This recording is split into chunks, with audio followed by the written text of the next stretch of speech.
జై స్వరాజ్ టీవీకి ధన్యవాదాలు. ఈ రక్తదాన శిబిరం పాల్గొని దీన్ని విస్తృతంగా ప్రచారం చేస్తున్నందుకు. రక్తం అనేది ఒక ప్రాణానికి దాత. మనం ప్రతి 4 నెలలకు ఒకసారి దీని విలువ తెలుసుకున్నట్లయితే మనం రక్తం పుట్టిన కాంచి 120 రోజుల్లో బతుకుతుంది, తర్వాత నీరుగా మారుతుంది. అంటే ఒకరికి ప్రాణదానం చేసినట్టు వీలవుతుంది. దీనివలన ఇంకొకరికి సహాయం చేసిన వాళ్ళు అవుతాము. మనము ఎంత ఉన్నా కూడా సంవత్సరంలో 3 సార్లు ఇవ్వచ్చు, వీలుంటే 2 సార్లు ఇవ్వచ్చు. ఖచ్చితంగా రక్తదానం చేయండి, ప్రాణదాతలు కండి. ఆర్ట్స్ అండ్ సైన్స్ కాలేజ్ జరుగుతున్న ఈ రెడ్ క్రాస్ స్వచ్ఛంద సంస్థ రక్తదాన శిబిరం శ్రీ తిరుపతి రెడ్డి గారి ఆధ్వర్యంలో వాకర్స్ వారి సహకారంతో ఇప్పటి వరకు దాదాపు 100 పైచీలకు ఇల్లుటు రావడం నిజంగా హర్షించదగ్గ విషయం.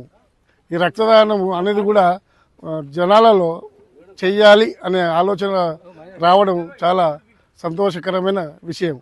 అందరూ పాల్గొని అందరు చేసే విధంగా తయారు కానీ చెప్పి మనవి. విద్యాదానం చేస్తే తరాలు మారుతుంది, అన్నదానం చేస్తే ఆ పూటకు మాత్రమే ఆకలి తీరుతుంది.